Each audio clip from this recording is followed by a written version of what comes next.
So lalo pong lumalala ngayon mga sangkay ang tensyon sa iba't ibang panig ng ating mundo na posible pong humantong talaga ito sa malaking digmaan na pandaigdigan. At eto nga mga sangkay, mayroon po tayong update patungkol po dito sa grupong Houthis na kung saan panay po pang-hijack ang ginagawa sa mga barko na naghahatid ng mga produkto or mga cargo ships dyan sa Red Sea. At ngayon ang kanilang mortal na kalaban ng all-out ay walang iba kundi ang Amerika, mga sangkay. At ang nasa likod nitong grupong ito, walang iba kundi ang Iran. So ang tanong dito mga sangkay, dahil nga nagpapatuloy ito, posible nga bang tumagal at mas lalong lumala at humantong sa ikatlong digmaang pandaigdigan?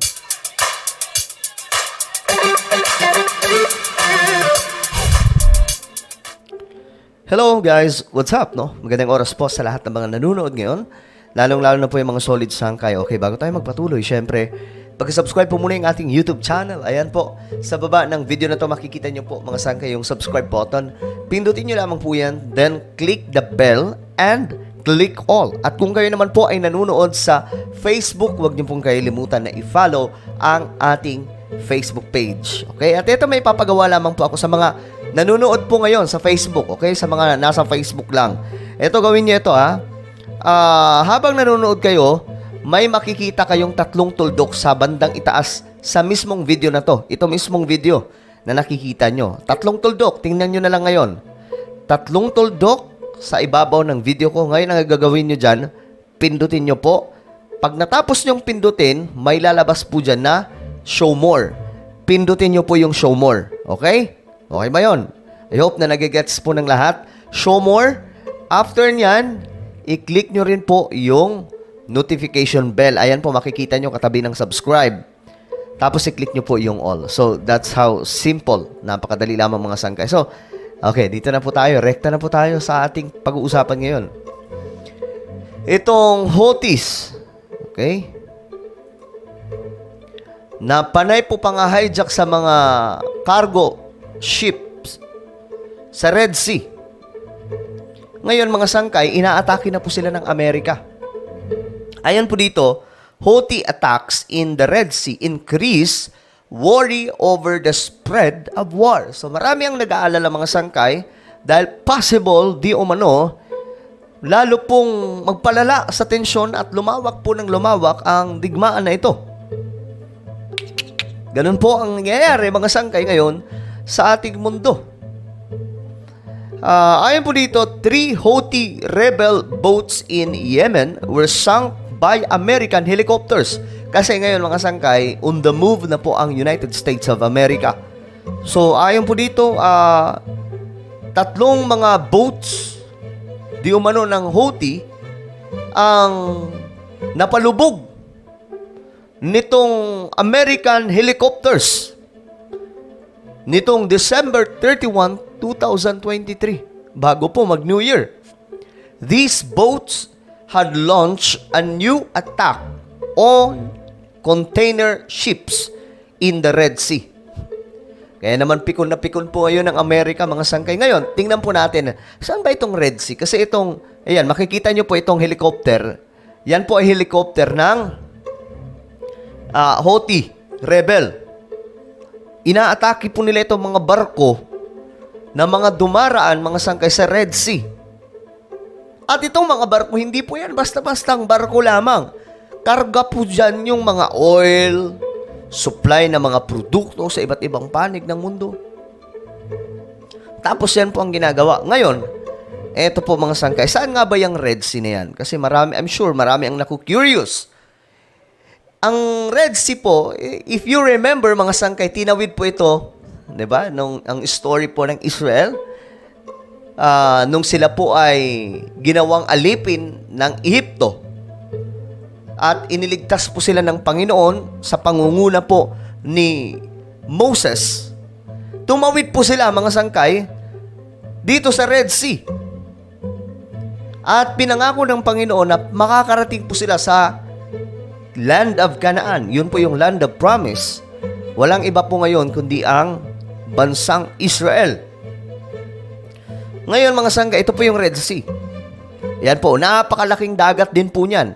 Ito po yung Mediterranean Sea. Ngayon, ito po ay, pakita ko lang sa inyo yung mapa ng Israel para mas malinaw sa ating lahat. Ito po yung mapa ng Israel. Ayan po Yan. Ngayon, ito po yung Mediterranean Sea. Yung Great Sea kung tawagin mga sangkay.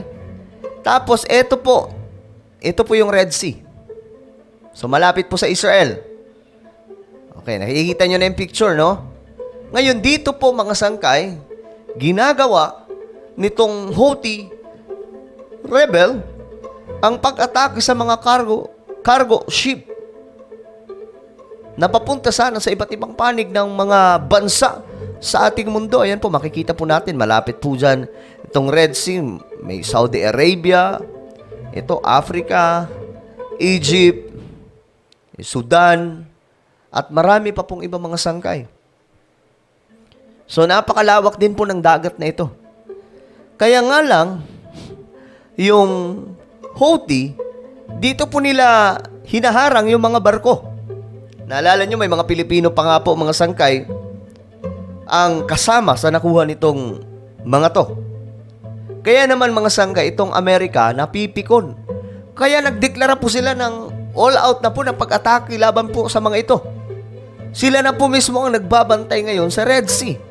Ngayon, kinakatakot ng marami sa mga analyst, baka ito na ang baka hindi po mapahinto itong digma ang pandaigdigan. Kasi 'di ba pinangangambahan itong World War III. Baka mangyari, mag-escalate, dumami, magkaroon ng kampihan hanggang sa lumala ang tensyon. Kasi ngayon mga sangkay talagang at any moment, guys, kung kalooban man ng Panginoon, wala po tayo magagawa dyan. But the reality is, titingnan po natin yung mga balita at any moment talaga pwedeng mangyari ang ikatlong digmaan pandaigdigan sa dami po ng sigalot ngayon ng mga bansa. So ito, what is going on? But what justifies establishing military operations in this strategic region for world trade? Okay, tingnan natin mga sangka itong article na pumapatungkol po sa Houthi rebels. Houthi rebels are present in Yemen, a country ravaged for several years by civil war. These rebels control part of Yemeni territory. Uy, meron din pala silang na control, no? Including the capital. Uy, pambihira. Ano tong Sana and most of the Red Sea shores. Kaya naman pala. Kaya ganun na lang po yung kanilang pangaharang sa lugar na ito, sa karagatan na ito. Kaya nga lang, ang nakakabangga nila ngayon, Amerika. Subalit, hindi rin pwedeng mag-ano-ano lamang po yung Amerika, mga sangkay, dahil nga po ang backup ng mga to, wala pong iba kundi Iran. Yan po yung backup nila. Ito, ayon po dito, itong ginagawa nila is in solidarity with Gaza. Yung kanilang pagsuporta, mga sangkay. So, yan po yung ginagawa nilang reason ngayon. Subalit, malabo po yan sa katotohanan kasi itong mga ship na ito, hindi naman po talaga papunta doon sa may mga gulo, kundi papunta po ito, karamihan papuntang western countries. No?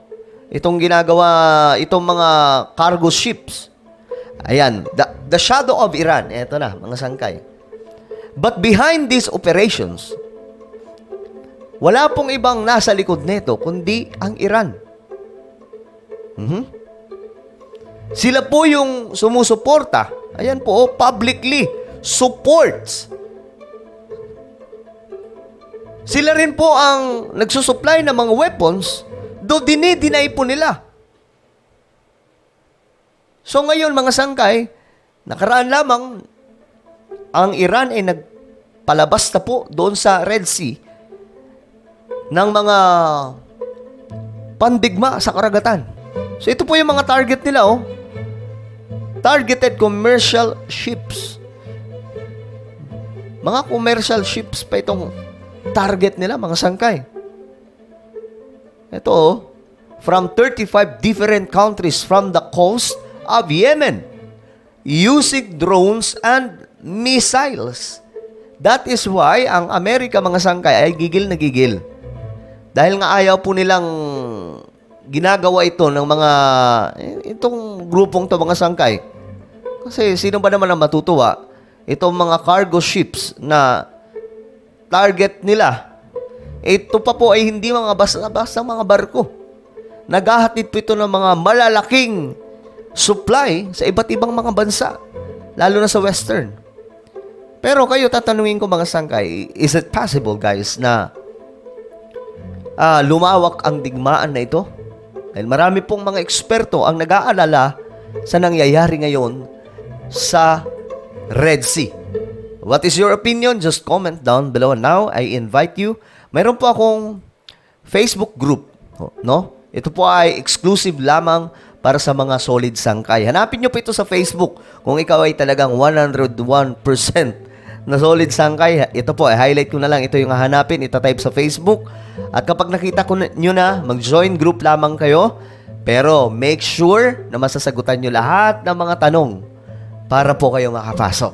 Okay? Ako na po ay magpapaalam hanggang sa muli. This is me, Sangkay Janjan. Palagi nyo pong tatandaan that Jesus loves you. God bless everyone.